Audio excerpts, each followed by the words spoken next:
If you're thinking about moving to Prince George, you've probably heard two things. Wow, I can actually afford a house here, and isn't it the crime capital with brutal winters? Both have a bit of truth to them.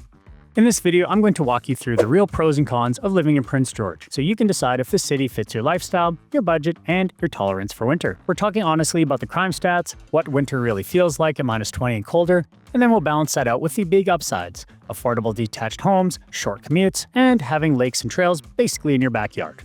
By the end, you'll know who Prince George is perfect for and who might be happier staying in Vancouver, the Fraser Valley, or Ontario. So let's dive in to the real pros and cons of living in Prince George before you make the move.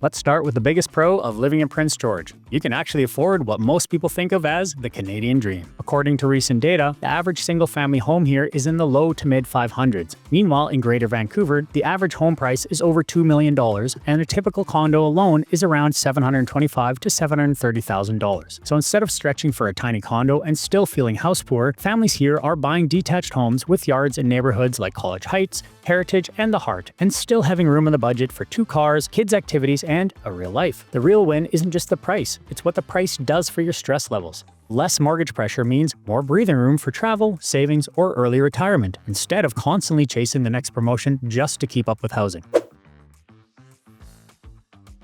Alright, let's tackle the crime question head on, as if you Google Prince George crime, the numbers can look scary. Recent data shows Prince George has a crime severity index that's noticeably higher than the national average, even though it dropped by around 14% for the last year. So yes, the statistics are real. You're not imagining those headlines, but here's the nuance. On the ground, crime is highly localized to specific pockets. Areas like parts of downtown and certain streets and neighborhoods investors already know well, such as the VLA. It's very different from the day-to-day experience of families living in places like Heritage, College Heights, and much of the Heart, where life feels like normal suburban Canada. It doesn't mean nothing ever happens in good neighborhoods. Even strong areas can have rougher streets or problem properties, and that's exactly why having a local realtor who understands the micro-pockets matters so much when you're relocating to Prince George.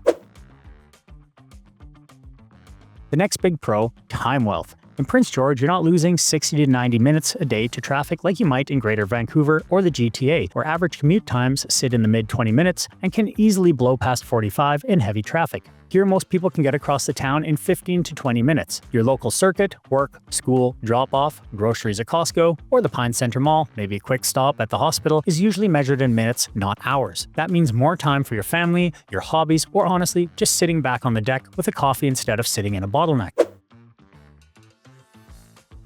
And we can't talk about living in northern BC without talking about winter. In January, Prince George daytime average temperatures are between -4 degrees and -11 degrees Celsius, but it's totally normal to have stretches where the wind chill drops them below -20 degrees. So yes, winter is cold, and it's pretty long. Practically, that means you're going to need winter tires. You'll be shoveling your driveway or running a snowblower, and you'll probably be plugging in your vehicle during the deeper cold snaps so it starts reliably in the morning. If you're coming from a milder climate and you already hate snow, this might feel like a big con.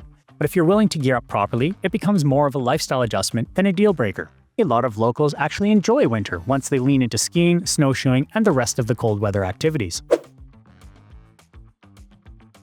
Now for one of my favorite pros, outdoor access. From Prince George, you can be at West Lake Provincial Park in about 18 to 25 minutes. Head the other direction and Nest Lake is roughly a half-hour drive with beaches, trails, and year-round recreation. That's a massive difference compared to fighting 3 hours of traffic just to reach a lake from a big metro. If you want more space and privacy, rural areas like Chief Lake Road or Beaverly offer acreage properties, trees, and room for toys, while still being close enough to commute back into town. So if your ideal version of living in Prince George is work in the city, play at the lake, have a yard and a dog, this is where the lifestyle really shines. So let's put this all together.